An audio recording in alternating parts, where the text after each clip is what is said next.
waa mbokk yi xibaaru diaspora ci Jolof TV mu nekk information yu gën a fës ci doomi Sénégal yi nga xam ne ñoo nekk ci bitim réew ñu koy réaliser en collaboration avec Yokku Rajo tey nag mbokk yi fii ci Italie waaw lañ leen bëgg njëkk joxe information bi nga xam ne moo daanu fii muy visite bi nga xam ne njiiti Sénégal muy président Macky Sall defoon ko fii ci Italie mu njëkkee woon Rome ba noppi ñëw fii jeudi dernier muy jeudi 20 novembre bu ñëwoon fii ci Milan seet si communauté sénégalaise te information yi nga xam ne moom lañ fa jëlee ñëw bëgg leen ko jottali muy président Macky Sall wax dëgg yàlla yëgal na Sénégalais yi ne bëgg na ubbi beneen bureau consulaire foofu ca Napoli ba noppi ca Rome ñu renforcer pour mën defar machine yi defar passeport ba noppi aussi mu yëgal doomu Sénégal yi ne leen fonds boobu nga xam ne moom lañ jagleel jigéen yi te jigéen yi Italie amoon ci 150 millions nee na moom dina ci yokk encore 100 millions maanaam mu yegg 250 millions nee na aussi mbokk yi moom président Macky Sall yëgal na donc sénégalais yi nekk ci Italie nee na bi mu rencontré président du conseil italien muy Matteo Renzi nee na waxtaan nag moom pour loolu ñuy wax convention sur sécurité sociale maanaam doomu sénégalais yi nga xam ne suñu retraité fii dinañ mën toog Sénégal di ko fayeeku waaw nee na jël na ci décision pour yónni ministre affaires étrangères ak ministre des Sénégalais de l'extérieur muy Mankeur Ndiaye ak Jules Diop mu yónni leen Italie pour ñu ñëw fii def négociation yooyu pour wax dëgg yàlla motal convention boobu nga xam ne moo war a nekk diggante Sénégal ak Italie te concerne doomu Sénégal yi nga xam ne ñoo nekk fii di fi liggéey waaye nag mbir mi mbokk yi xanaa ñu wax le rek ne tukkim ca Rome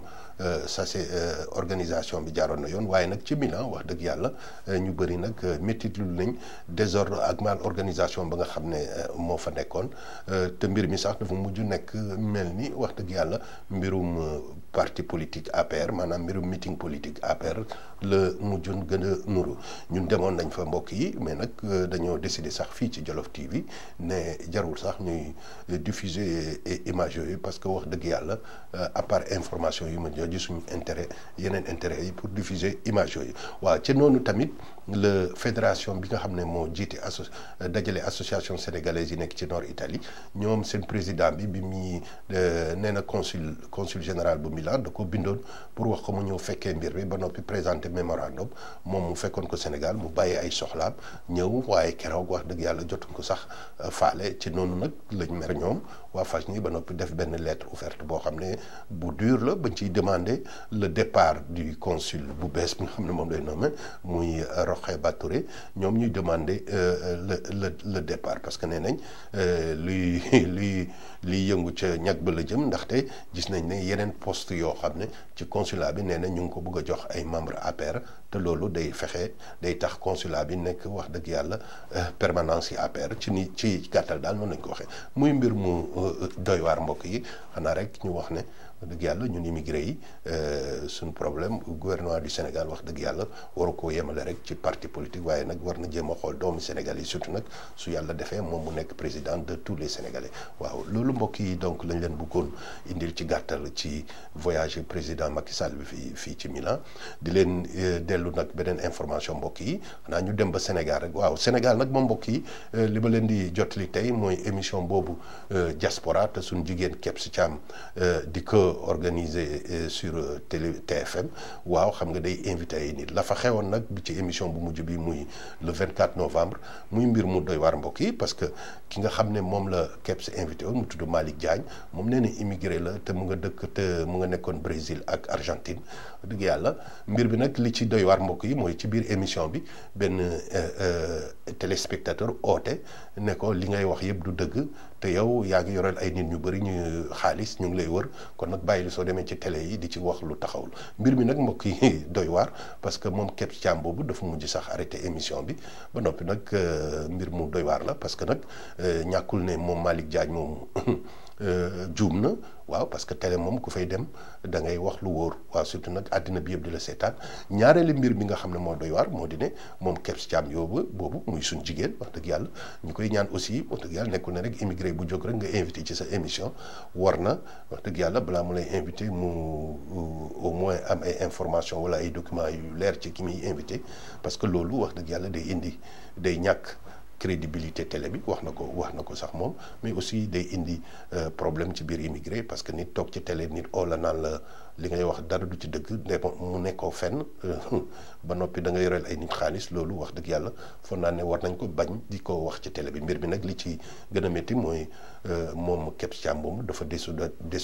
désolidariser complètement ak invité boobu ba noppi jéemul sax wax ak téléspectateur bi oote pour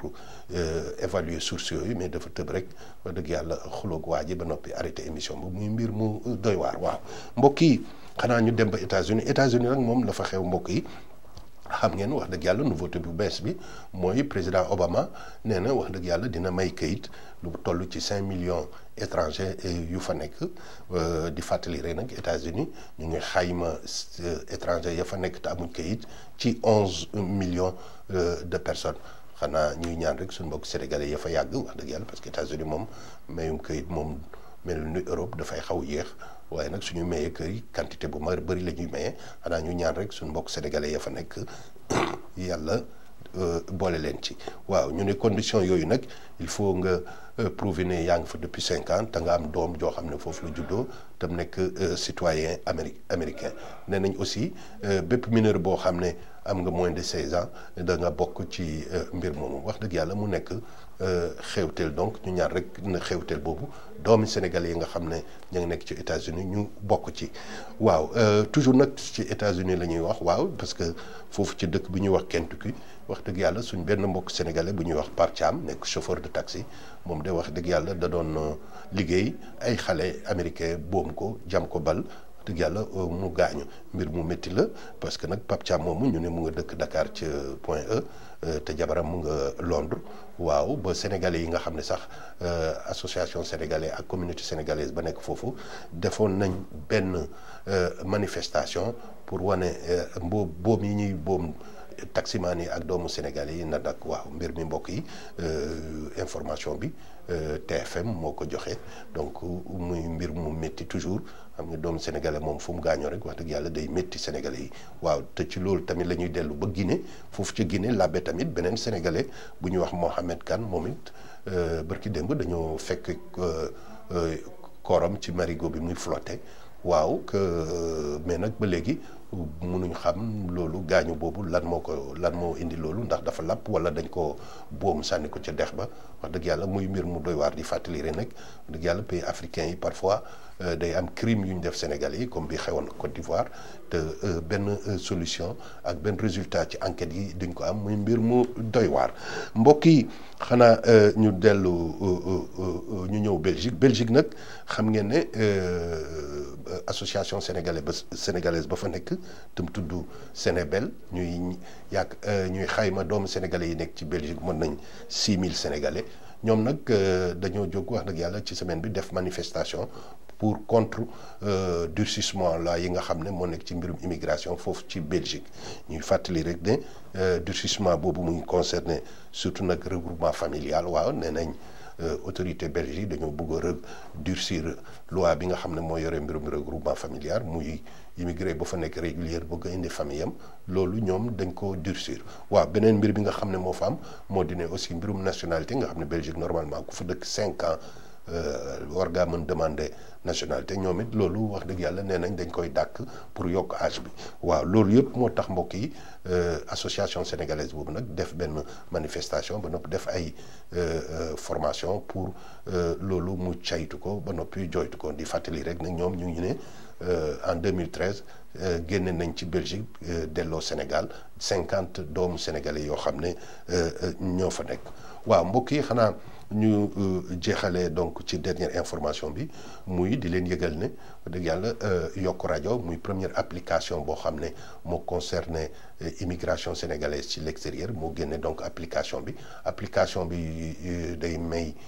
information yoo xam ne ci mbirum information pratique maanaam ci immigré yi nan la ñuy def di yëgle ci mbirum këyit yi waaw su ngeen demee donc ci appshopper.com wala ngeen dem ci iTunes.apple.com da ngeen mën télécharger application bi muy information yu régulière pratique et régulièrement dëgg yàlla est mise à jour da ngeen ko ci mën a fekk surtout nag ñi nga xam ne ñoo dëkkee ci Italie ak li des ci Europe bëgg nañ wax dëgg yàlla di leen ko jox su ngeen ci duggee da ngeen waaw pour le moment nag application bi ci iPhone ak iPad rek la nekk ñàkkul fii ay fan dinañ ko defal donc pour téléphone smartphone Android yi waaw mbokk yi ñu ngi leen di gërëm di leen jox donc rendez-vous prochainement sur Jolof TV comme ni ngeen ko xamee xibaaru diaspora chaque samedi jërëjëf mbokk yi ba beneen yoon jërëjëf.